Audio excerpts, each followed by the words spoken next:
आज हम करेंगे फर्स्ट बुक का second chapter the end of bipolarity. Bipolarity यहाँ पर जो है दो सुपर पावर्स की बात हो रही है, दो पावर को कह रहे हैं हम बाइपोलैरिटी, जो हमने ऑलरेडी फर्स्ट चैप्टर में पढ़ा था कोल्ड वॉर में कि उस टाइम पे सेकंड वर्ल्ड वॉर के बाद दो सुपर पावर्स थी, यूएस और यूएसएसआर। ठीक है, तो ये जो बाइपोलैरिटी है, ये जो टू पावर्स है, ये इसका एंड कैसे हुआ। ठीक है, चैप्टर के नोट्स जो है आप वीडियो पॉज करके साथ साथ लिख सकते हैं। तो स्टार्ट करते हैं। हमारा फर्स्ट टॉपिक है what was the Soviet system. तो हमने पढ़ा था फर्स्ट चैप्टर में भी, हमने यूएसएसआर के बारे में पढ़ा था। और यूएसएसआर तब फॉर्म हुआ था जब रशिया में 1917 में सोशलिस्ट रेवोल्यूशन स्टार्ट हुआ था। ठीक है, लोग जो है सोशलिज़म आइडियोलॉजी को जो है ज़्यादा सपोर्ट कर रहे थे और उसके बाद ही जो है वो यूएसएसआर जो है वो फॉर्म हुआ था। वो जो है कैपिटलिज़म मतलब डेमोक्रेसी के अगेंस्ट थे और सपोर्ट करते थे सोशलिज़म के आइडिया को और एगैलिटेरियन सोसाइटी को। एगैलिटेरियन सोसाइटी वो सोसाइटी जिसमें इक्वालिटी होती है और सबको इक्वल समझा जाता है। तो यूएसएसआर जो है वो हमने फर्स्ट चैप्टर में ही पढ़ा था, सोशलिज़म आइडियोलॉजी को सपोर्ट करता था। ठीक है, तो इसीलिए जो भी सब कुछ होता था वो सेंटर होता था अराउंड पार्टी, मतलब सब कुछ जो है वो वहाँ की जो कम्युनिस्ट पार्टी थी वही जो है वो सब कुछ कंट्रोल करते थे और इकनॉमी भी जो है वो स्टेट ही कंट्रोल करती थी।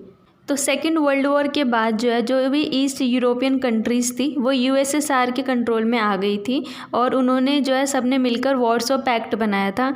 इसके बारे में भी हम फर्स्ट चैप्टर में ऑलरेडी पढ़ चुके हैं। तो जो सोवियत यूनियन है उनके पास जो है एनर्जी रिसोर्सेज जो थे वो बहुत ज़्यादा थे, जैसे ऑयल, आयरन, ये सारे जो रिसोर्सेज थे यहाँ पर काफ़ी थे और यहाँ पर जो है मशीनरी भी यहीं पर जो है प्रोड्यूस की जाती थी। यहाँ पर जो ट्रांसपोर्ट सिस्टम है वो भी बहुत ही एफिशिएंट था, मतलब कि ऐसा समझ लो जो रिमोट एरियाज़ होते थे वहाँ पर भी ट्रांसपोर्ट सिस्टम बहुत ही अच्छा था। उनकी जो है डोमेस्टिक कंज्यूमर इंडस्ट्री थी जो सब कुछ प्रोड्यूस करती थी, एक पिन से लेकर कार तक वहाँ पर सब कुछ जो है प्रोड्यूस होता था।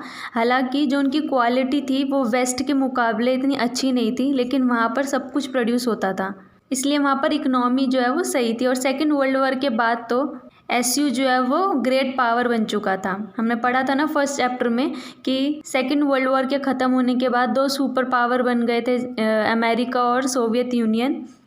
ठीक है, तो इसके बाद जो है सोवियत यूनियन में क्या था, जो बेसिक नीड्स थी वो सारी ना सब्सिडाइज थी, जैसे हेल्थ, एजुकेशन, ये सब जो है सब्सिडाइज था। इससे आम लोगों को बहुत फ़ायदा होता था और वहाँ पर अनएम्प्लॉयमेंट जो है वो नहीं थी। ठीक है, लेकिन बाकी सब चीज़ें जो है वो स्टेट कंट्रोल थी। प्रॉब्लम ये थी कि जो सोवियत सिस्टम था वो बहुत ही ब्यूरोक्रेटिक और अथॉरिटेरियन था, मतलब बहुत ज़्यादा कंट्रोलिंग था और इसीलिए वहाँ पर जो है फ्रीडम ऑफ स्पीच तो थी ही नहीं। लोग जो है अपनी फीलिंग्स को कार्टून्स के थ्रू या फिर जोक्स के थ्रू जो है वो नहीं दिखा पाते थे। लैक ऑफ डेमोक्रेसी की वजह से वहाँ पर जो लोगों की लाइफ है वो बहुत ही मुश्किल हो गई थी। रशिया यूएसएसआर जो है वो 15 रिपब्लिक से बना था, तो जो वहाँ के लोग थे ना उन 15 रिपब्लिक्स के, वो चाहते थे कि वो अपने खुद के जो मैटर है, कल्चरल मैटर, खुद ही कंट्रोल करे, लेकिन पार्टी ने मना कर दिया। रशिया भी 15 रिपब्लिक्स में से एक था, लेकिन वो डोमिनेट करता था सब कुछ और इसीलिए बाकी रिपब्लिक्स जो है वो नेग्लेक्टेड फील करते थे। अगर आर्म्स रेस की बात करें तो वेपन्स की बात करें तो एसयू और यूएस दोनों ही जो है वो इक्वल लेवल पे थे, लेकिन एसयू क्या है, वहाँ पर टेक्नोलॉजी और इंफ्रास्ट्रक्चर की कमी थी। तो हमने फर्स्ट चैप्टर में पढ़ा था कि कैसे दोनों ही जो है यूएस और यूएसएसआर जो है कंपटीशन चल रहा था, कैसे इन दोनों में न्यूक्लियर वेपन्स को प्रोड्यूस करने का। और इसी चक्कर में जो सोवियत यूनियन है वो आर्म्स रेस पे ज़्यादा ध्यान दे रहा था, जिसकी वजह से वहाँ पर कुछ टाइम बाद ही इकनॉमी जो है वो ख़राब होने लग गई थी।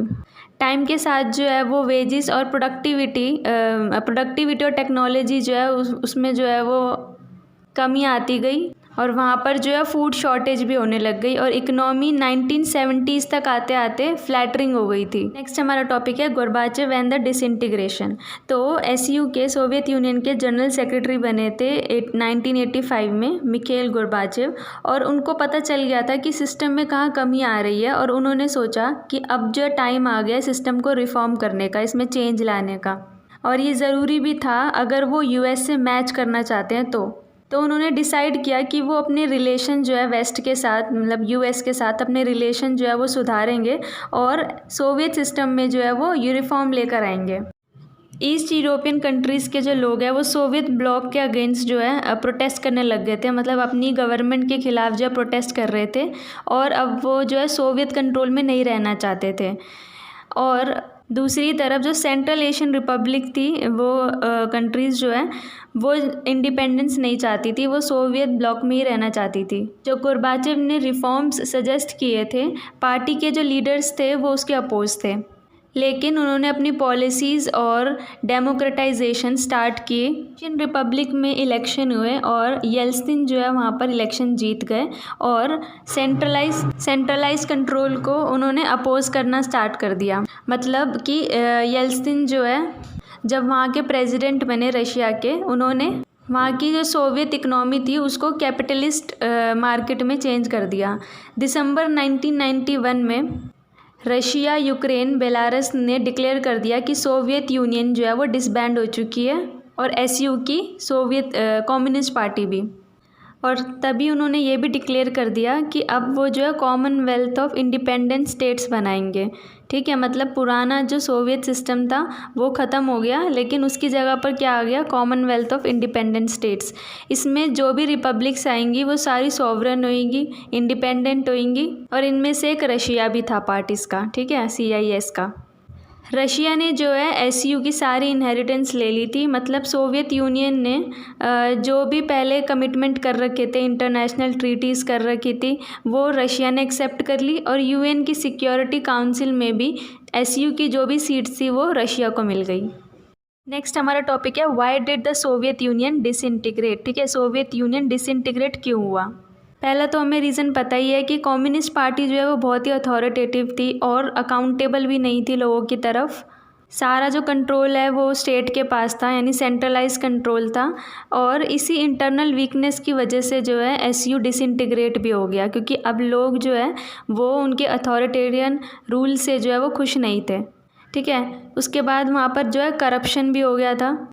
मिखेल गोर्बाचेव ने जो है प्रॉब्लम को समझ लिया था और इसीलिए उन्होंने रिफॉर्म्स लाने की कोशिश भी करी, लेकिन वो भी फेल हो गए। कुछ लोगों को लगता था कि ये जो रिफॉर्म्स जो उन्होंने इंट्रोड्यूस किया है वो बहुत ही स्लो हैं और लोग जो है ना तब तक बहुत ही इम्पेशेंट हो चुके थे और वो वेट नहीं कर सकते थे कि कब ये रिफॉर्म्स जो है वो सक्सेसफुल होंगे और हालात वहाँ के सुधरेंगे। और कुछ पार्टी के लीडर्स को लगता था कि अगर रिफॉर्म्स आ गए तो उनकी जो पावर है वो ख़त्म हो जाएगी। तो इंटरनल वीकनेस तो थी ही। उसके बाद हमने पढ़ा था कि कैसे वेस्ट से मैच करने के चक्कर में सोवियत जो है वो अपने ज़्यादातर रिसोर्सेज जो है वो न्यूक्लियर और मिलिट्री आर्सेनल में लगाता था, जिसकी वजह से वहाँ पर प्रोडक्टिविटी जो है वो और जो है वो कम होती गई टाइम के साथ। और उन्होंने अपने रिसोर्सेज जो है वो ईस्टर्न यूरोपियन स्टेट्स को डेवलपमेंट में भी जो है लगाए थे। लोग जो है ना उनको पता लग चुका था कि वेस्ट में कैसी डेवलपमेंट हो रही है और उनको ये पता लग चुका था कि इतने टाइम से जो उनको ये बताया जा रहा था कि सोवियत सिस्टम जो है वो बेटर है वेस्टर्न सिस्टम से, वो भी जो है वो झूठ है, गलत है। क्योंकि वेस्ट में जो डेवलपमेंट है वो ज़्यादा हो रही थी सोवियत सिस्टम के मुकाबले। लोगों को फ्रीडम का पता चल चुका था और फिर लोग जो है वो कैपिटलिज्म आइडियोलॉजी को जो है वो सपोर्ट करने लग गए थे। वहाँ पर जो है नेशनलिज्म जो है स्प्रेड होने लग गया था। गोर्बाचेव ने कोशिश करी रिफॉर्म्स लाकर सब कुछ सुधारने की, लेकिन कहीं ना कहीं लोग जो है वो बहुत ही इम्पेशेंट हो चुके थे। इसीलिए भी हो सकता है कि वो रिफॉर्म्स जो है वो कामयाब नहीं रहे। और कुछ को ये भी लगता है कि गोर्बाचेव जो है वो बहुत ही जल्दी सब कुछ कर रहे थे, जल्दी रिफॉर्म्स ला रहे थे, जिसकी वजह से पार्टी लीडर्स को ऐसा लग रहा था कि उनकी जो पावर है वो ख़त्म होती जा रही है और इसी टग ऑफ वॉर के बीच उन्होंने जो है अपना सपोर्ट जो है वो खो दिया। जो लोग गोर्बाचेव को सपोर्ट भी करते थे उन्हें भी अब लगने लग गया था कि उनकी जो पॉलिसीज़ थी वो सही नहीं थी, ढंग से एग्जीक्यूट नहीं हो पाई। नेक्स्ट हमारा टॉपिक है कॉन्सिक्वेंसेस ऑफ डिसइंटीग्रेशन। तो जब डिसइंटीग्रेशन हो गया फाइनली, सोवियत यूनियन ख़त्म हो गया, अब डिसबैंडेड हो गया, उसके बाद क्या हुआ? तो पहले तो कोल्ड वॉर स्टार्ट हुआ था यूएस और यूएसएसआर की वजह से, दो सुपर पावर्स की वजह से। लेकिन जब सोवियत यूनियन ही नहीं है तो कोल्ड वॉर कहाँ से होगा? तो पहली बात तो कोल्ड वॉर एंड हो गया इस टाइम पर, ठीक है। दूसरा, आर्म्स रेस, उस पर रोक लग गई। और इस केस में दो ही चीज़ें हो सकती थी अब, या तो अमेरिका ही जो है वो सुपर पावर बन जाए, या फिर बहुत सारी मल्टीपोलर सिस्टम आएगा जहाँ पर कोई भी एक ग्रुप या कंट्री जो है वो डोमिनेट ही नहीं करेगी किसी को। लेकिन वहाँ पर उस टाइम पर क्या हुआ, यूएस जो है वो ऑब्वियसली सोल पावर बन के रह गया, वही जो है सोल सुपर पावर बन गया। इंस्टीट्यूशंस जैसे वर्ल्ड बैंक और इंटरनेशनल मॉनेटरी फंड IMF, ये जो है एडवाइज़र्स बन गए और उन कंट्रीज़ को लोन देते थे, यानी सपोर्ट करते थे एक तरह से, जो कैपिटलिज्म इकोनॉमी अपनाना चाहती हैं। थर्ड ये कि बहुत सारी नई कंट्रीज़ जो है वो इमर्ज हुई। अब जब सोवियत यूनियन ख़त्म हो गया तो बहुत सारी जो रिपब्लिक्स थी वो जो है इंडिपेंडेंट हो गई थी, और बहुत सारी कंट्रीज़ जो है नई नई इमर्ज हुई।